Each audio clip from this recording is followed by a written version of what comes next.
Good morning and welcome to the Buddhist Temple of Toledo.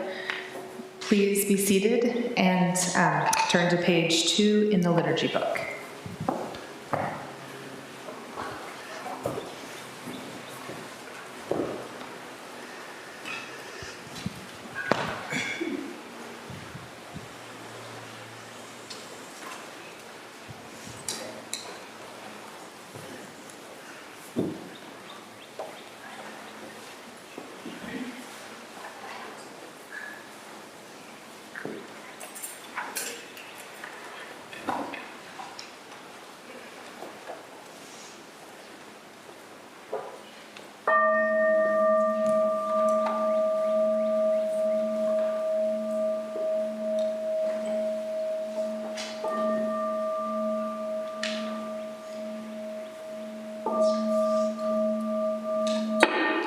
Gata of atonement, all evil karma ever committed by me, sins of old, on account of my beginningless greed, anger, and ignorance, born of my body, mouth, and thought, now I atone for it all evil karma ever committed by me, since of old, on account of my beginningless greed, anger, and ignorance, born of my body, mouth, and thought, now I atone for it all evil karma ever committed by me, since of old, on account of my beginningless greed, anger, and ignorance, born of my body, mouth, and thought, now I atone for it all.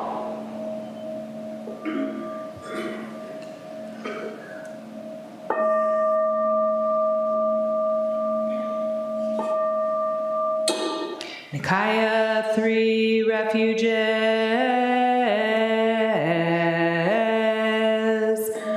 Buddham Saranam Gacchami. Buddham Saranam Gacchami. Dhammam Saranam Gacchami. Dhammam Saranam Gacchami. Sangham Saranam Gacchami. Sangham Saranam Gacchami. I take refuge in Buddha. I take refuge in Buddha. I take refuge in Dharma. I take refuge in Dharma. refuge in Sangha. I take refuge in Sangha.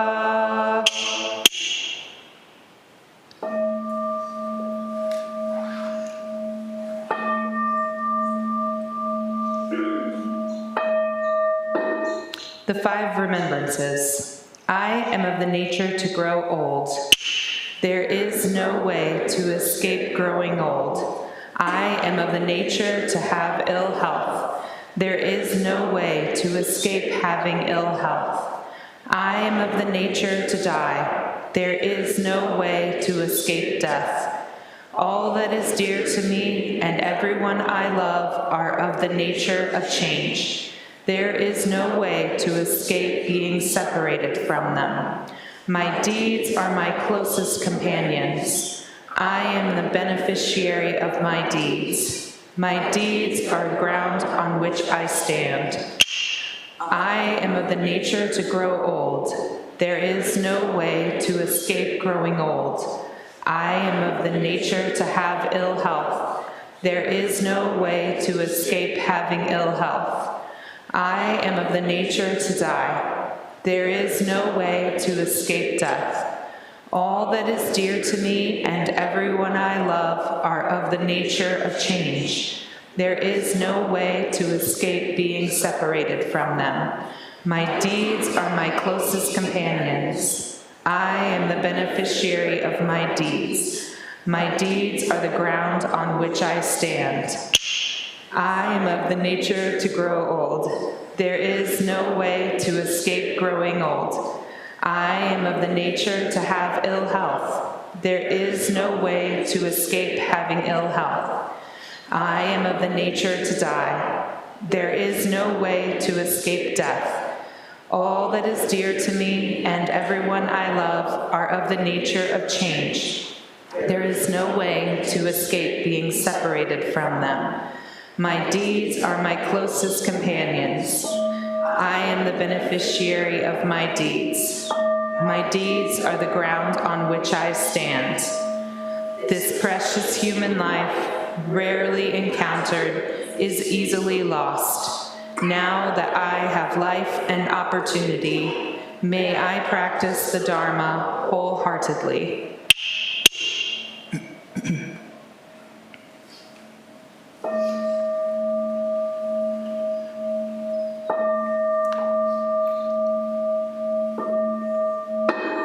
Mahayana Refuge. In my heart, I take refuge in Buddha, Dharma, and Sangha. May I liberate suffering beings and bring them to great joy. May the compassionate spirit of love grow within me, that I may actualize the great way. In my heart, I take refuge in Buddha, Dharma, and Sangha. May I liberate suffering beings and bring them to great joy. May the compassionate spirit of love grow within me, that I may actualize the great way. In my heart, I take refuge in Buddha, Dharma, and Sangha. May I liberate suffering beings and bring them to great joy. May the compassionate spirit of love grow within me, that I may actualize the great way. Invocation of the lineage. I give thanks for the guidance of my teachers, for the lineage of teachers before them. I give thanks and offerings for their devoted practice of generosity, moral discipline, patience, joyful effort, concentration, wisdom, skillful means, unshakable vow, spiritual powers, and awakened awareness for my benefit. May their years of life be lengthened. May their vows be realized, and may I cultivate these perfections with their guidance. 7 practices of the Bodhisattva. I bow down in body, speech, and mind.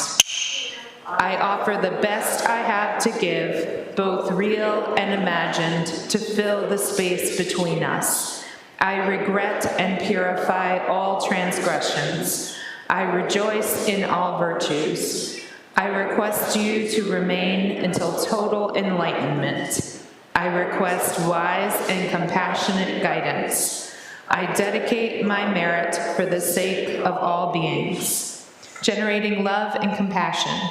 May all sentient beings be free from clinging and hatred, being close to some and distant from others. How wonderful it would be. May this be accomplished. I will free them from clinging and hatred.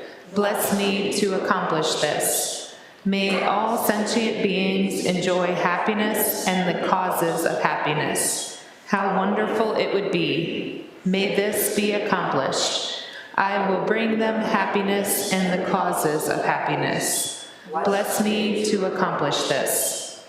May all sentient beings be free from suffering and the causes of suffering. How wonderful it would be. May this be accomplished. I will free them from suffering and the causes of suffering. Bless me to accomplish this. May all sentient beings have the joy that has never known suffering. May they be free from clinging, hatred, jealousy, miserliness, doubt, pride, wrong view, ignorance, and dualistic thoughts. How wonderful it would be. May this be accomplished. I will bring them to this state. Bless me to accomplish this. Our reading today is on the handout in your liturgy book. Dogen's instructions for householder Zen training. We will be reading parts 5, 6, and 7.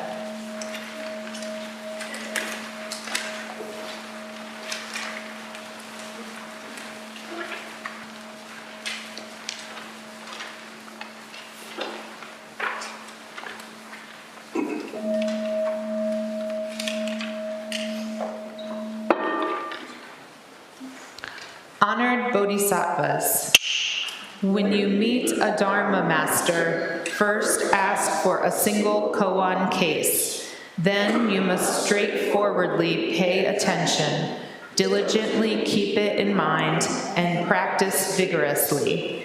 The mountain exhausted, the ocean dried up, you will penetrate perfectly with nothing lacking. Standing in the snow, like haiku, attending the Dharma and negotiating the way for 8 years without being lazy. Pounding rice like Wei Nung, transmitting the robe, doing diligent, vigorous practice for 8 months. If you meet a virtuous person and consider them to be high caliber, why not stand out from the crowd, rise and come forward? If you understand and are determined to achieve the lofty, do not hesitate. Now we see worldly people coming to investigate with an eminent monk, but before one question is worked through, they delight in raising something else. Or they withdraw, pretending to understand, but actually cannot speak. If only 1/3 of an old case has been presented, how could they understand the way fully? Or they might say that Buddha Dharma is difficult to comprehend, or that it isn't their thing. They wander on a mistaken path and vainly miss the great way. Shouldn't we have concern for beings like this? Even in the secular world, there is a gracious invitation of Hua with speech that flowed like the wind rides the clouds.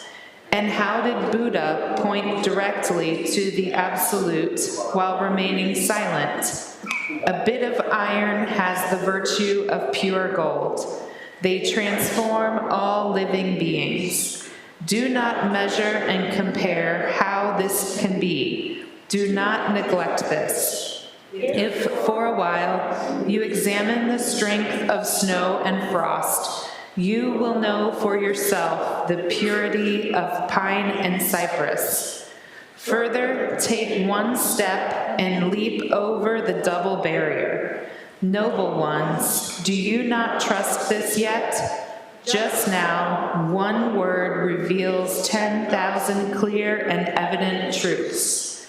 Moreover, the ancestral artisans of the great Dharma of all Buddhas have boundless, suitable methods to reach the other shore.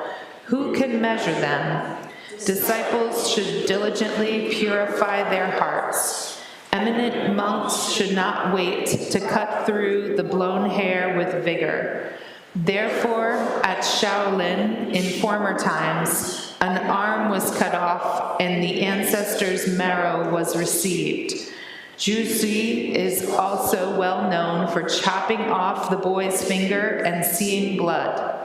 With the mysterious wind of Shaolin, we awaken from the endless night of mad sleep. Knowing well that Juhi's doubt about the root cause of suffering must be cut off.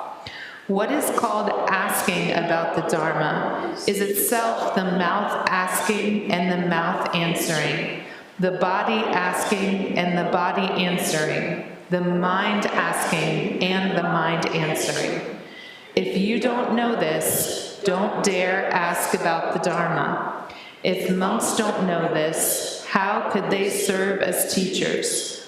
Only memorizing passages from the scriptures in order to be a teacher for humans and gods is the work of a great thief spoiling the wealth of Dharma. Do not get close to such people. Recognize them as teachers, and it will not end well. Good job, everybody. We made it through. Okay. We will now actually head into the Enmei Juku Kinangyo. Please stand.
Enmei Juku Kinangyo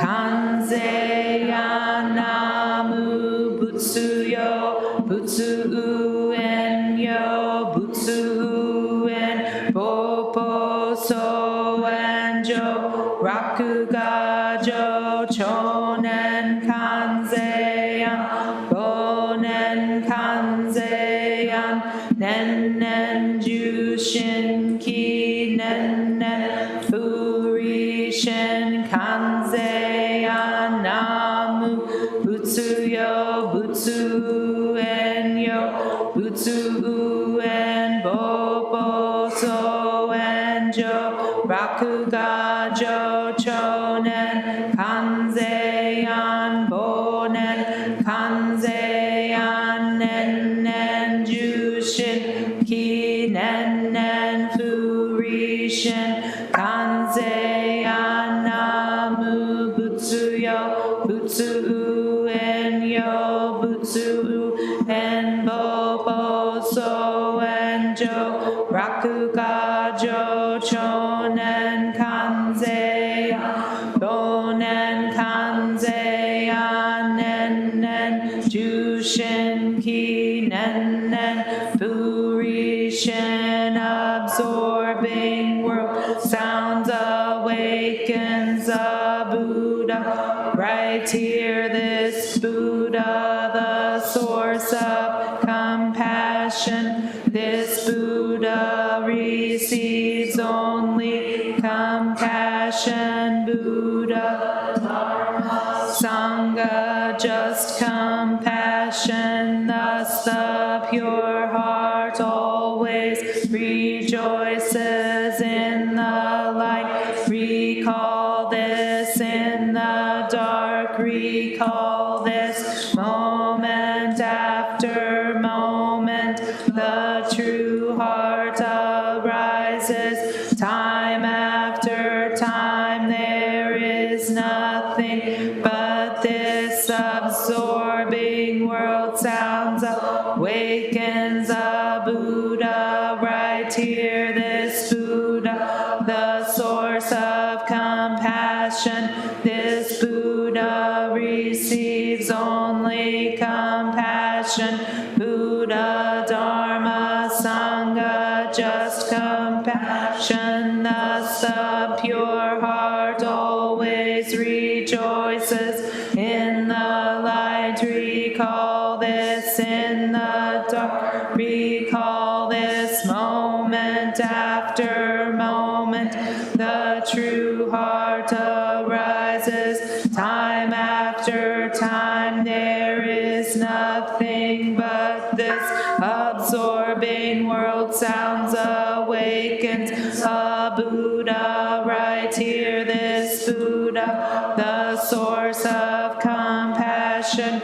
This Buddha receives only compassion. Buddha, Dharma, Sangha, just compassion. Thus the pure heart always rejoices in the light. Recall this in the dark. Recall this moment after moment. The true heart arises time after time. There is nothing but this. Infinite realms of light and dark convey the Buddha mind. All it is and we ourselves come forth in perfect harmony. We offer this sincere and devoted practice for the many beings of the 6 worlds and dedicate it in grateful thanks to the strength and sound practice of the great Heartland Sangha and its teachers. May our virtuous actions be clear from all interferences, and may our vows be fully realized. We especially dedicate these merits to Casey, Elliot, Les, Greg, and Laverne for peace and healing, Sally, Katie, Lorelei, Ozzy, Frank, and their families at the time of their deaths. We also offer this offering to those whose names we hold in the silence of our hearts, as well as those whose names we now voice aloud.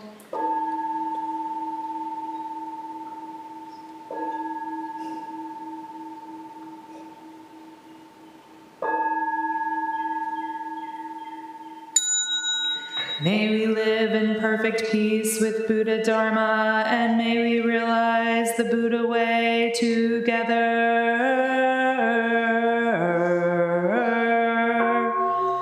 All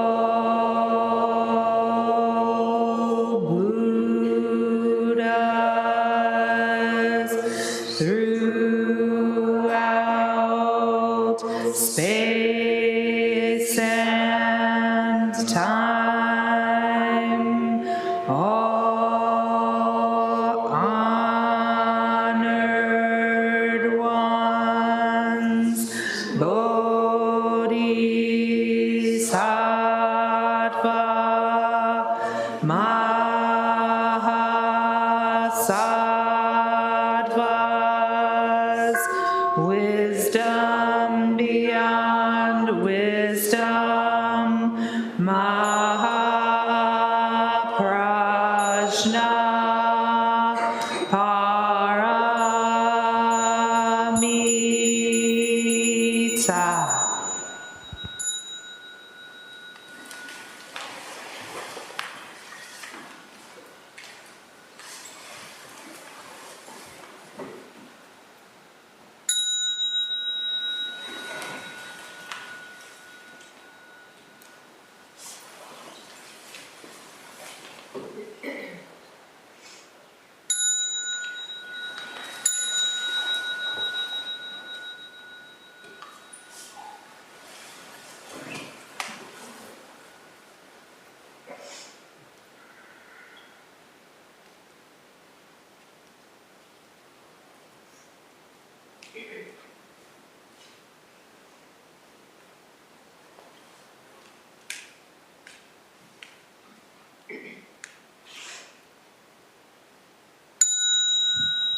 Kids and Dharma school teachers, please head to the red room. Everyone else, please prepare for Zazen.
walking meditation. First and third rows will turn to the right at the sound of the clappers. Second and fourth rows will turn to the left.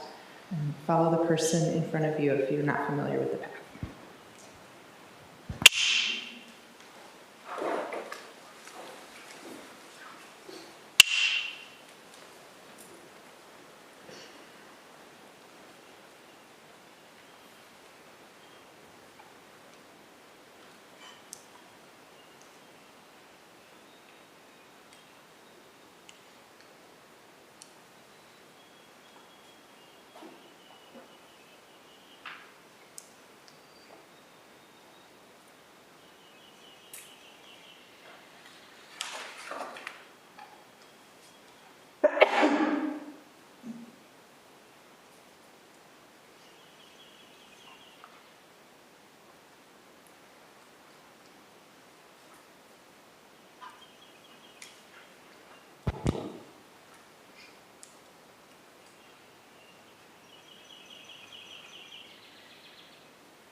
We will now recite the Song of Covenant, which is on page 8 of the liturgy book.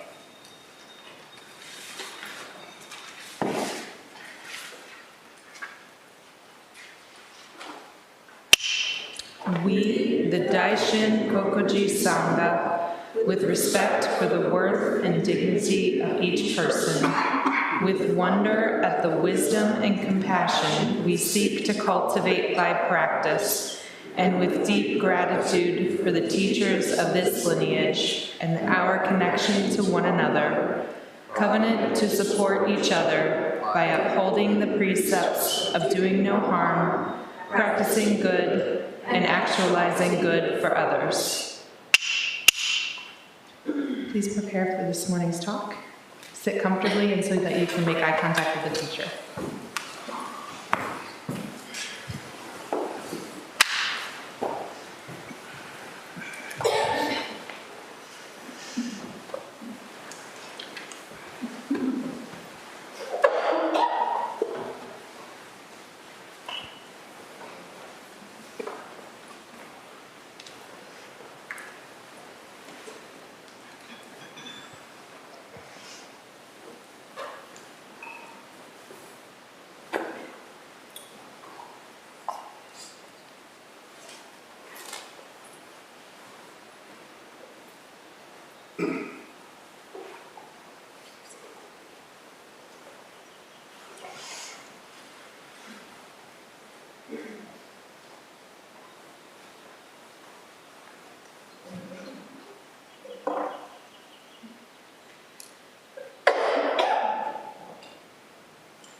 Gata on opening the sutra. The Dharma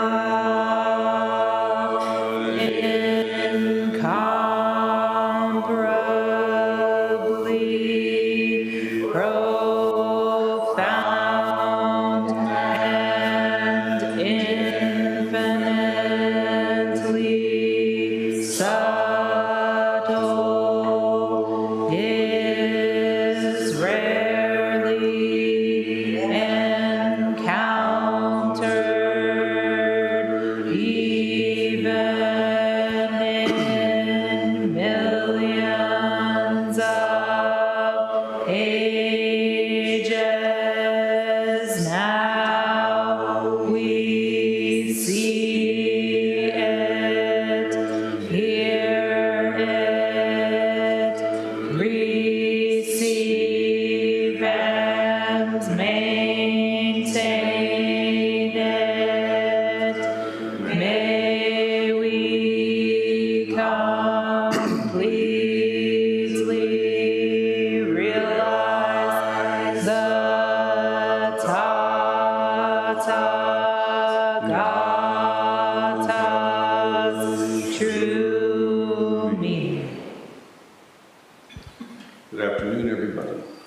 you very much for being here. There's a lot happening in the life of the temple. There are many delights that are occurring, the challenges that are being faced and overcome. But above all, the Dharma is flourishing, as is the Sangha itself.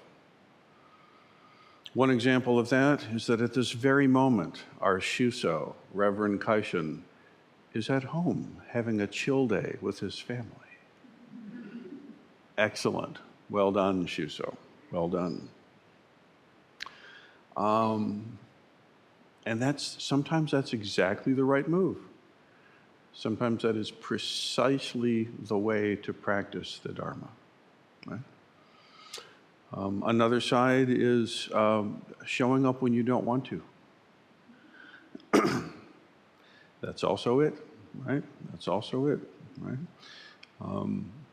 Because after all, if you only do your spiritual practice when the stars align and the muse is in your key and everything is exactly so and you feel relatively well enough and all these things line up, that's going to be not so often, right? Especially if once or twice it's really good and then the rest of the times you're constantly judging your experience against that. Now that's really troublesome, right? So fidelity to the work, kind of regardless. Choosing to show up and then doing so. This is spiritual practice, right? Now, we're looking together at Master Dogen's teaching on instructions to the householder, and we bit off quite a bit there in our reading today, but that's because we played liturgical hooky last week. Those who were here will recall that the Glass City Marathon goes right by the temple property here, and I'm told this is a particularly lonely and desperate stretch, right? Actually, a colleague I went to high school with is involved in running that thing, and we connected around that. And so, you know what? We had planned to have a few signs and, have that be sufficient. It wasn't sufficient.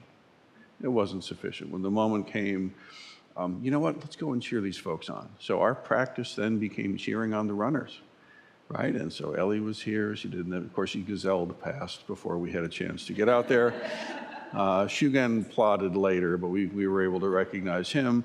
But also just the many community members for whom that was obviously a stretch, and God love them. That's a fantastic thing, And so our practice then became a Zen compassion gauntlet, And we brought all the instruments out, and we cheered for everybody, and that was our practice, right? So the ability to meet the moment as it's rising with a solid, stable core. This is what's required, right? The tree must have very deep, solid roots that go well into Mother Earth, and then the leaves can move and flow just fine, no problem. All flow, no root, no plant. All immovable root with no flowing, dead. It's only a dead twig that cannot adapt to its circumstance, breaks quickly. So feeling just the correct amount, just right amount. This is Dharma practice. Now, Master Dogen is talking here in his instructions to a householder, so we had to read a little bit more because we didn't read it last week, but it's easy enough. He goes on to say, when you meet a Dharma master, first ask for a single koan. Okay? And then you must straightforwardly pay attention, diligently keep it in mind, and practice vigorously. Okay? So a few things are embedded in there. One, there are actually Dharma masters. There really are. And I'm so lucky in my life to have met them and to have been accepted into their mandala to practice and study, right? And then don't just hang around. I mean, you hang around for a while if you must to make sure it's what you want, and that's fine, but ask, how do I practice the Dharma? I would like to practice the Dharma. Now, the reality is that the first koan really is equanimity. And as I've had occasion to say yesterday in the Negong, the Buddhist Negong body practice workshop, the body must settle down sufficiently for koan study to even be a viable option, right? Because if you're not settled down enough, then the koan will simply be just another idea bouncing around in there, contending with other ideas and getting commented on, and like this. And so that will not help. That will not be so helpful. So the body, the breath, the mind all have to, in the very sort of a preliminary precursor to this, we must attain a level of equanimity and a level of samadhi. Again, that rootedness I was speaking of earlier. And truly, this is not just a one and done, as I had occasion to say yesterday. We must learn what equanimity and samadhi actually is, what it means to be centered in real terms, real world terms, when things are not going our way. And then we must continually refine this and practice this and deepen this. Yes, with time it becomes more and more your default setting, but there's always challenges that will give you encouragement to practice more, right? So that has to be in place. But once it is, then with the single koan, and we have a very particular way that this unfolds here, then you must pay attention and practice vigorously. Then he says this perhaps confusing thing. The mountain exhausted, the ocean dried up, you will penetrate perfectly with nothing lacking. He's describing a place of spiritual insight, of awakening, a state of mind that has attained to mountain exhausted, a way of perceiving yourself in the universe that is the ocean dried up. These words are like placeholders. They're not meant necessarily to be taken as metaphors or similes or literal, but rather they are catalyzers and reminders, okay? There is a certain way of perceiving the world, which is the mountains are exhausted and the ocean is completely dried up, right? Now, then you will penetrate perfectly with nothing lacking. Perfectly with nothing lacking is what's being penetrated. That's what's being understood. So it's not saying you will enter perfectly, it's saying you will enter perfectly with nothing lacking. That's what you enter. That's what you attain, you taste, you experience perfect, nothing lacking. You see? So first, equanimity, stability. Then we focus and must attain mountains exhausted, ocean dried up. And then we can really come to perfectly with nothing lacking. It's a little different way of using language, right? As my venerable transmitting teacher, Marilyn Roshi, says, it's the language of dragons. You must conform your mind to the dragon's speech. It won't go the other way. So, continuing. Standing in snow like Weekday, by the way, that's the name. Attaining the Dharma, negotiating the way for 8 years without being lazy, pounding rice like Huineng, transmitting the robe, doing diligent, vigorous practice. So these are two historical figures. Weekday is the Bodhidharma's first successor who came and stood at the cave and in the snow and proving his intent to actually realize the Dharma. And Huineng was the illiterate southern villager who couldn't read or write but had a complete awakening and was recognized by the fifth ancestor. So these are two figures of example that Dogen is bringing up to encourage. He goes on, if you meet a vigorous person and consider them to be high caliber, he's again talking about a Zen master. He's talking about a Dharma master, not just a general, like a nice person in the world. If you meet a virtuous person of high caliber, thus an awakened one, why not stand out from the crowd, rise and come forward? If you're so lucky to actually be in contact with a living, breathing embodiment of the lineage, like, come and hang out, play with the band, right? Like, go ahead and let's play. Like, why would you not do that? That's basically what he's saying, right? If you understand and are determined to achieve the lofty, do not hesitate. So Dogen here is encouraging all of us to hasten gracefully, right? If you rush and hurry, that never goes well, right? The best way to derail your training is to be in a rush about it. However, hastening to really engage, that's benefit, okay? And then he goes on to describe a couple of characters that I'm sure he's had experience with that are not really good models of practice in contrast to the other ones, right? We got Weekday and Huineng, like those are, you should be more like your brothers there, okay? Don't be like the ones who are one. Let's see, nowadays we see worldly people coming to investigate with an eminent teacher, okay? A worldly person is a non-instructed worldling of no samadhi. This is a person whose mind is not in any equanimity at all, but rather their mind is completely filled with the churn and antagonisms, the attractions and the repulsions of life without any training. So this worldly person, this person of the world, not to be understood in contrast to monastics who are free from it, but rather this worldly person is someone trapped by the world, right? The 10th Oxfording picture, the picture of the ultimate realization of Buddhahood, is someone who's very much engaged in the world and enjoying it thoroughly and enlightening everyone they see. So please keep that distinction clear. So now we see a person trapped by the world, we could say, coming to investigate with an eminent teacher. But before one question is worked through, they delight in raising something else. This truly is a disease of the mind, okay? You come to the Dharma, and you're bringing your shiny capacity to throw out shotgun questions, one after the next, but what about, yes, but, isn't it also true that, yes, but what about, and in this, in some realms, perhaps that's the currency of proficiency, your ability to see permutations and raise questions. It might be a valuable and necessary skill in some places in the world, not in the Dharma though. In the Dharma, we have to actually settle down and just practice the littlest bit.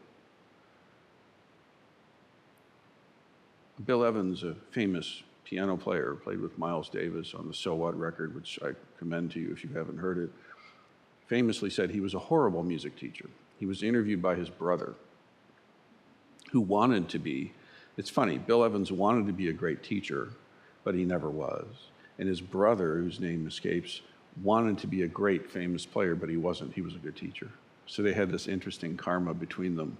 And in a famous, now famous interview, his brother asked Bill, Bill, why aren't you a good teacher? You play so amazingly.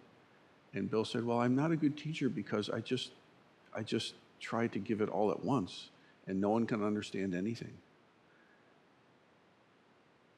And so his brother said, well, what should we do? And Bill Evans said, you should really practice the minimum.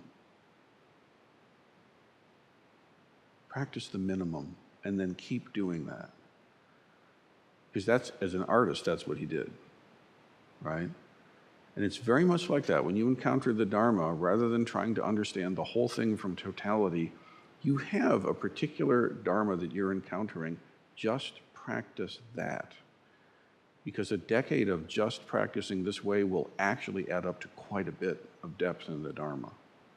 But a decade trying to understand every author's perspective on every topic, in every cultural setting and all, it just ends up, you're just tired a decade later. That's all there is to it. See? Another one will withdraw, pretending to understand, but actually not. So that you'll see. You know, it's a defense mechanism, you know.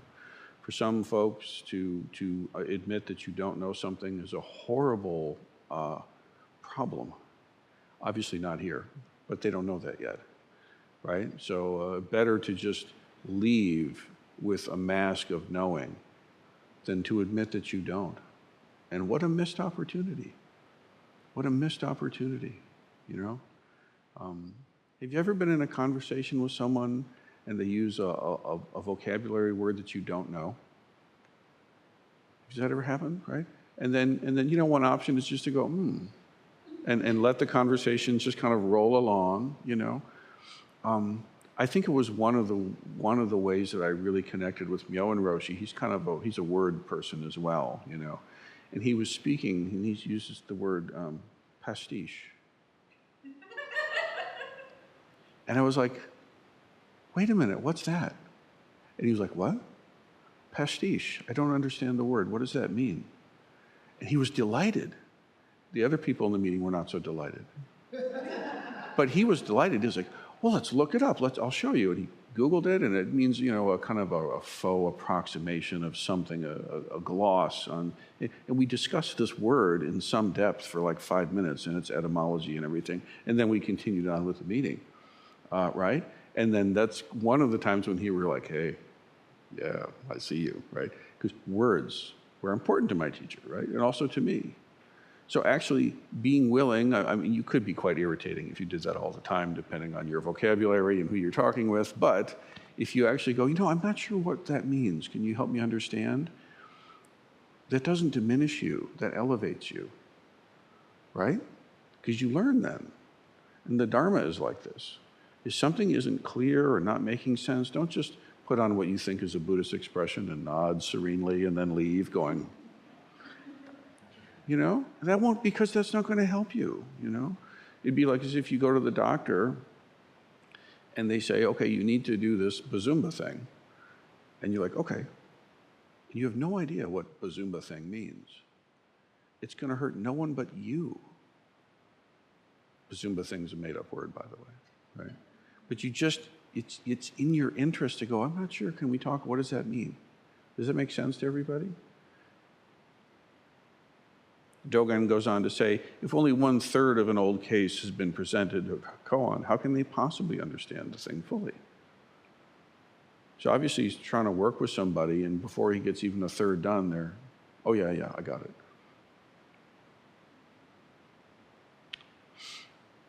They might say the Buddha Dharma is difficult to comprehend, or that it simply isn't their thing. I think that's a Dosho translation. But I think it says it in the vernacular quite well. That's actually can be a convenient escape hatch. You know, can anyone really honestly say that, like, the health of your body isn't your thing? Come on, it matters. How is your liver? Can we talk? You know what I mean? Like, oh no, it's not my thing. Deflection, right? And so the Dharma is like this. For some people, it's a convenient way to stay shielded. And it's not just the Dharma. Being connected to other people is not my thing, right? Having healthy relationships, or fill in the blank, right? So Dogen is very much encouraging us not to use these escape hatches to avoid actually connecting. They wander on a mistaken path and vainly miss the great way. Shouldn't we have concern for beings like this? And he goes on, this is an obtuse reference. Even in the secular world, there's a gracious invitation of Hua with speech that flowed like the wind that rides the clouds. Hua apparently was an outer border post guard who was quite literate, loved poetry and language, and had lots of solitude time on these foreign, you know, post lands or whatever. And once the emperor came to visit, passing through, and the guard was completely underappreciated. The emperor wouldn't even notice him because he's a mere guard, but in fact, he was one of the literary giants of the day. So it's kind of a missed opportunity story, an underappreciation story, right? And how did the Buddha point directly to the absolute while remaining silent? There's a famous case in the Gateless Gate. Let's see which case. Case 32. Buddha speaks to an outsider. The outsider came to the Buddha and said, "World-honored one, without disregarding having words and disregarding having no words, what do you say?" And the Buddha responded with noble silence. And then at that, the world-honored one remained silent. The one outside the path praised and admired, saying, "The world-honored one has great compassion and great pity, has opened my cloud of confusion and caused me to obtain entry, and thus made his vows. So even that supposedly non-answer was pregnant and full of dharma.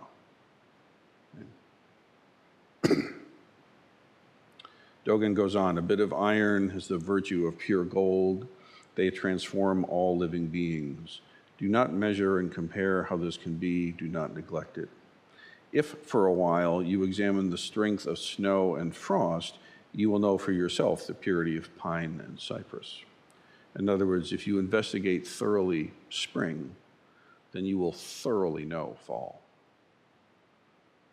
Right? It's at the very peak of midsummer's heat that the depth of winter's stillness is there. And if you really understand the depth of winter's stillness, then you understand spring.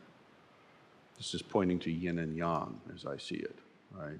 If you really understand snow and frost, then you'll really understand the heat of summer's thrush. But then, further, take one step and leap over the double barrier. The double barrier is yin and yang itself. Binary, positive, negative polarities, right? It's not enough just to understand yin and yang. How do you leap past yin and yang? What is the land that's beyond yin and yang? See? Noble ones, do you not yet trust this? Now he's speaking in a culture where the study of yin and yang would have been a very highly esteemed academic and worldview kind of commonality, right? So understand it, but also be able to leap past it. Continuing, last bit. Moreover, the ancestral teachers of the great Dharma of all the Buddhas have boundless suitable methods to reach the other shore. So here he's pointing out the fact that a real teacher will have uncountable ways to help. More than all the grains of sand in the beaches and all the stars in the sky. A true teacher will have limitless, boundless ways of cajoling their students into tumbling into this awakening thing. It's one of the qualities. It's called upaya. The bodhisattva, Kuan Yin, she's got, Avalokiteshvara has 10,000 arms. I don't know if you've ever seen images like this, but she's there and she's got, she's doing the dance thing, and then she's got all these different arms, and in each arm is these different implements. Sometimes a weapon, sometimes a flower, a guitar, a smithy's axe, whatever, all kinds of different tools. And it's expressing that she has her vow has the capacity to reach into all the different realms. And each hand has its own eye, like an eyeball. And so it means that her hand can go into this realm and function of its own. It sees what's there and does what's needed. Here, for whatever reason, a banjo. Here, for whatever reason, a pickup truck. Here, some cookies. Here, a bit of a spanking. Sorry, that's what you need. And on. Whatever it is that needs to happen, she can arise there independently and help. And she keeps complete poise right in the center. This is a beautiful image, right? And this is what he's speaking to, right? So in other words, you can trust that what you need will come. Through the Buddha, through the lineage, through the teacher, from the Mahasattvas, what you need will show up if you're engaging. And this is my experience, and this is the experience of people who really throw themselves into the project. Mind you, it's not always pleasant. It's not always what you would prefer, but it's always precisely what we need. Disciples should diligently purify their hearts and should not wait. And then he goes on to, cut through the blown hair. There's a measure of a sword's sharpness where you take a hair, throw it in the air, and cut it. And if you can cut the hair, it's a really good sword. Rough understanding there. I mean, it's really seeing clearly, you could say. And then he gives some examples. Therefore, as Shaolin in former times, an arm was cut off, marrow was received. This is the mythical story of Weekday proving his worth by cutting his own arm off to show his intense devotion to the way. Literal or not, I don't know, but it's a hell of an image, you know. It's completely opposite to the customer is always right. This is not the case in the Dharma. You know, to be granted entrance into the mandala is no small thing, right?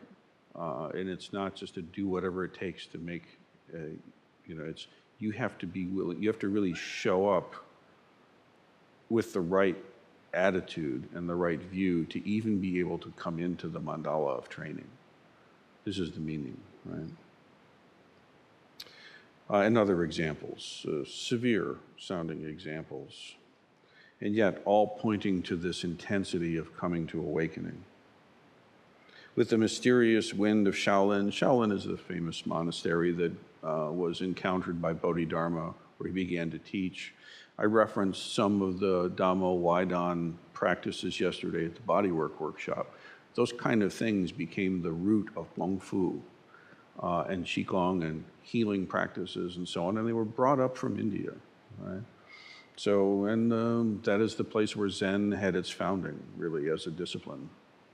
And so it's saying the wind from Shaolin can be felt even here in this distant land, says Dogen of Japan. So with the mysterious wind of Shaolin, we awaken from the endless night of mad sleep.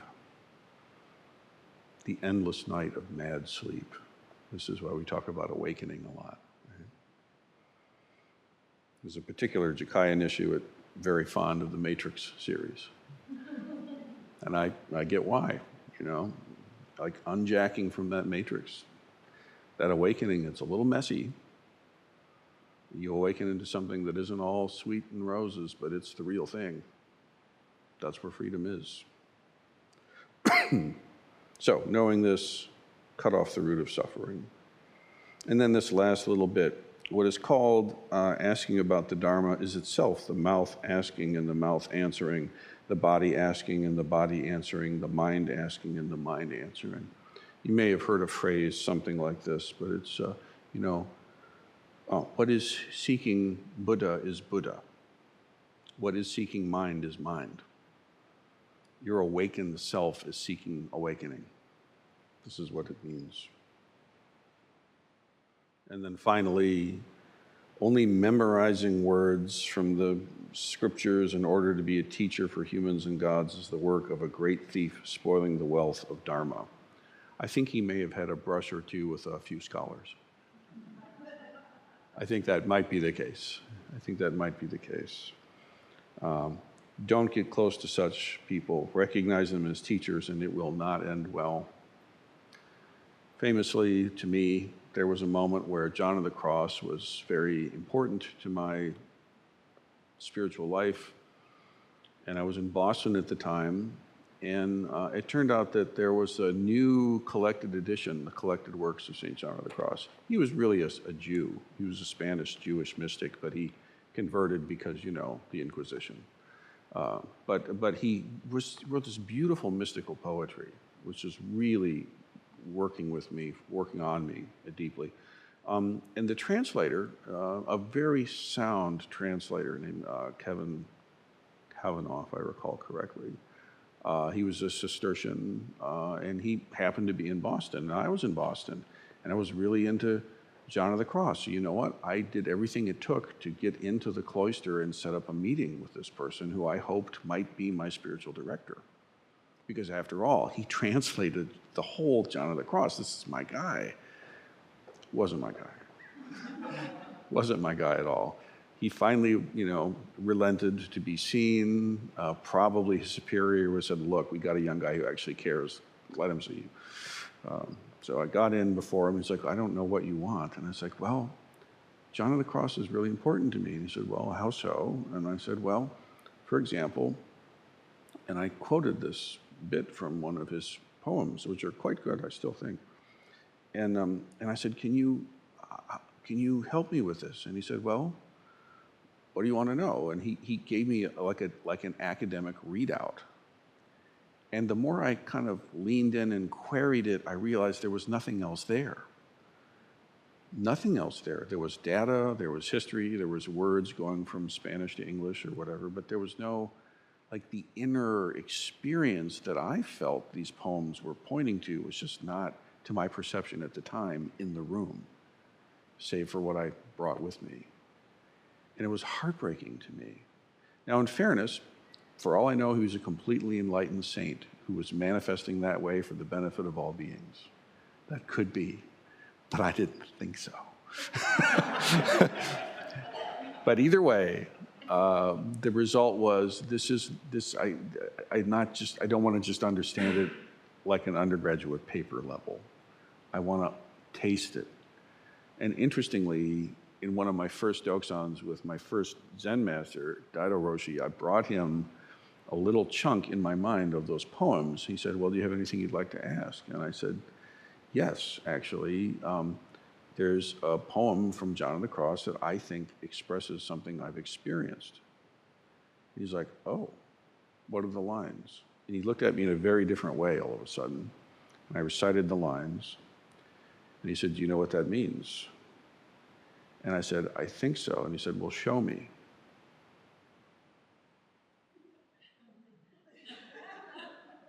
Show you? Yeah, show me. And then he said, you don't know how to do that, do you? And I was like, no. He said, do you know what the next lines are? I said, no. He said, well, they're these. And he recited them to me. He knew them already. He was Italian. He was Catholic. He understood these things. And he says, you may have had some experience, but you do not know how to work with it. If you would like to, I'd be willing to help you. And he rang that bell. See, that's a whole different thing. And I think that this kind of experience has been playing out for thousands of years. Why would Dogen say, only memorizing passages from Scripture in order to be a teacher for humans and gods is the work of a great thief spoiling the wealth of the Dharma? In Jakai, for even at the level of receiving the initiation and empowerments of Jakai, I don't want to hear you just spit back what you've read. That will not do. How do you say it? How do you understand it? And most importantly, over time, how do you show it? That's where it really comes home. May it be so.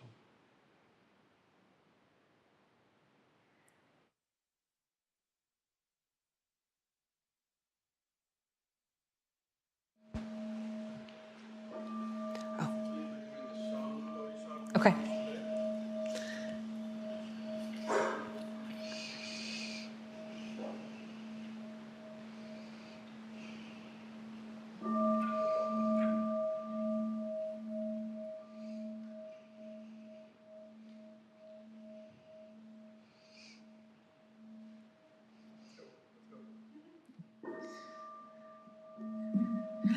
I vow to wake all the beings of the world. I vow to set endless heartache to rest. I vow to walk through every wisdom gate. I vow to live the great Buddha way. I vow to wake all the beings of the world. I vow to set endless heartache to rest. I vow to walk through every wisdom gate. I vow to live the great Buddha way. I vow to wake all the beings of the world. I vow to set endless heartache to rest. I vow to walk through every wisdom gate. I vow to live the great Buddha way.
Thank you everyone for being here today. In a few minutes, the lunch bell will ring and we'll have a meal together.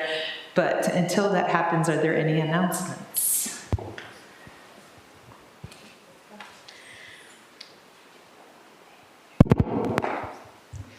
So this afternoon we are hosting a Sacred Grounds workshop.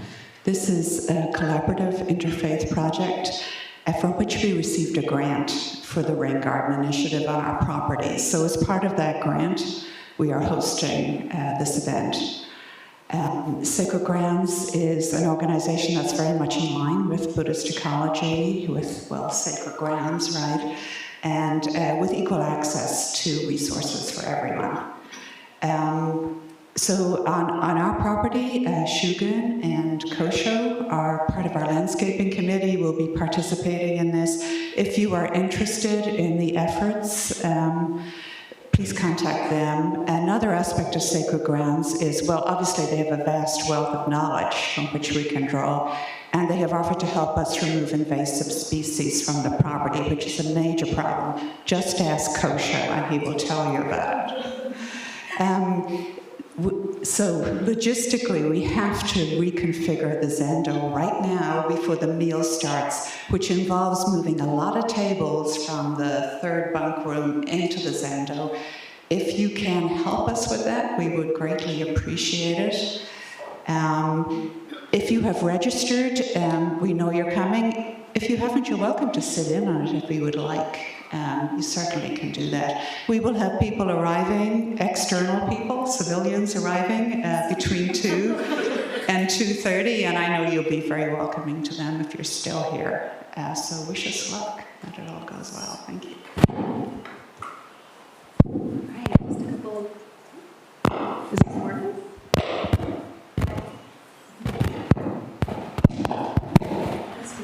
It's being very strange.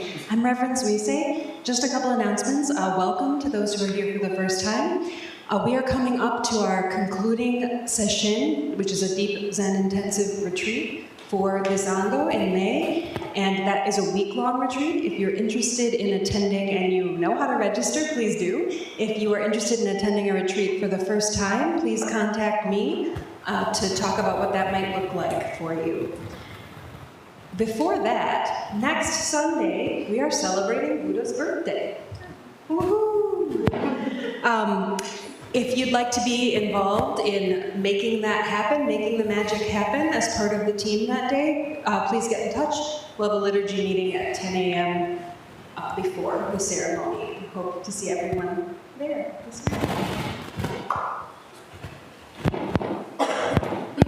If you are a Jukai initiate and you need help with sewing, I will be available from 1:15 to 2:15 today in the as well. Thank you.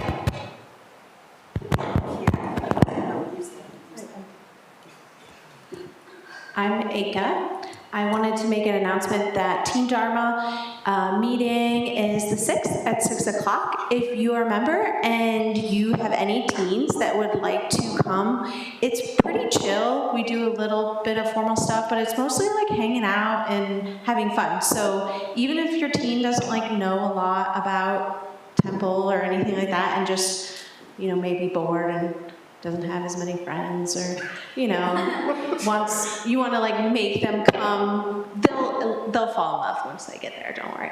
So that is next Sunday, or Saturday, sorry, the 6th at 6 p.m. here at the temple. My name is Zuho, and I'm the temple librarian, and I just want to let everybody know during the month of May we're doing a big inventory and recataloging project. So if you have anything checked out, if you find anything sitting on a table anywhere, we would really like to have it back so that we can get everything all consistently done. So please spread the word. No checkouts in May, but man, you're going to be overwhelmed in June. So thank you.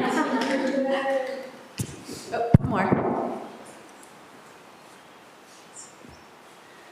Okay, this is just to put this in everyone's mind. There isn't even, there aren't publicity materials yet, but the Multi-Faith Council of Northwest Ohio is holding a summer day camp that is going from the week of June 26th to June 30th, and 5 religions are going to be represented: Christianity, Hinduism, Buddhism, Judaism, and Islam, and we're each taking a day. So we are teaching one morning, and this is for kids in 1st through 8th grades. So if you know any children in your life who might be interested in doing this camp, just keep that in mind, and you can see me. I will try to get materials out as soon as they're available. But they got a grant from the city of Toledo, so I think they're waiting on that. But it's exciting. We've never done anything like this before, and yeah, it should be great. Thank you. Thank you very much. Please don't restore the Zendo. Set it up for this afternoon's workshop. Oh, Just third room for the tables. Follow me. thank you. We're at the top of just against the wall. What are we doing with the mats? Against the wall? You guys are going to direct us. We're setting up a horseshoe shape. So not against the wall.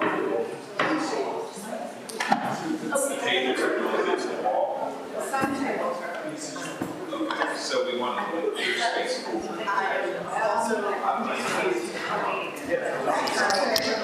So for those who are trying to help set up the Zendo right now, for those who are trying to help, we need to bring their stack of 15 tables in the 3rd dorm room, and we need to bring those down. So anybody who can carry heavy tables, if you could start bringing those down now. For the rest of us that are able-bodied and have a moment, if we could stack the cushions toward the back of the room, and what we're going to be doing is making a big U out of the tables here, and we're going to have tables along those walls. So the cushions have to be in the back of the room by the changing rooms. Thank you so much for your help.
No, but actually, right here, the important part of it doesn't have to do with that. I'm just going to go 4 tables like that.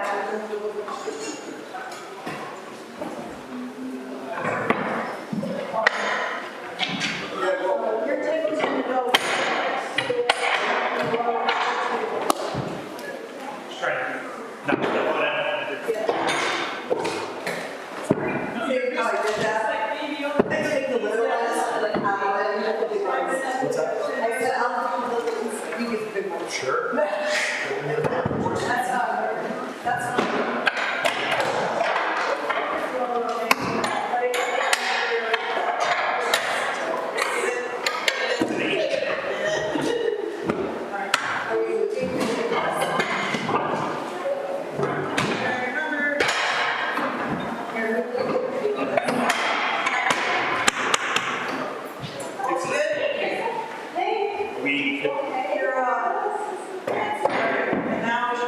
Are we connecting the tables in a long thing or make these?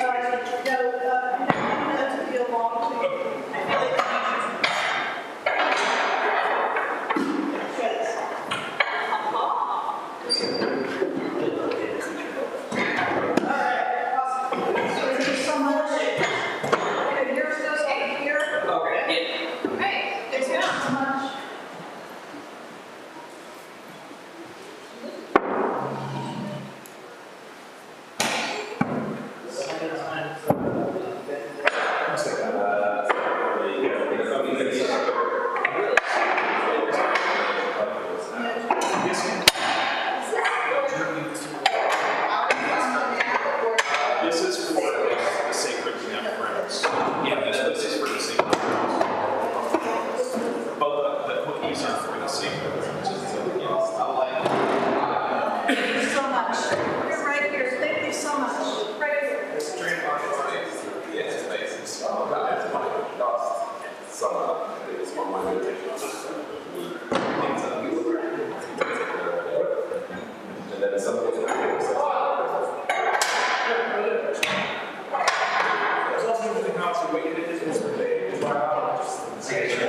Right across we're going to connect tables across.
This is a computer where they're gonna plug a drive and play a PowerPoint.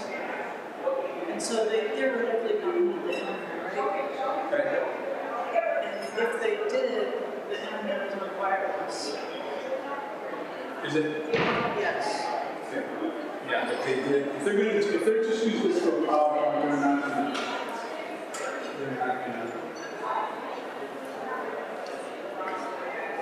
They got their own computer.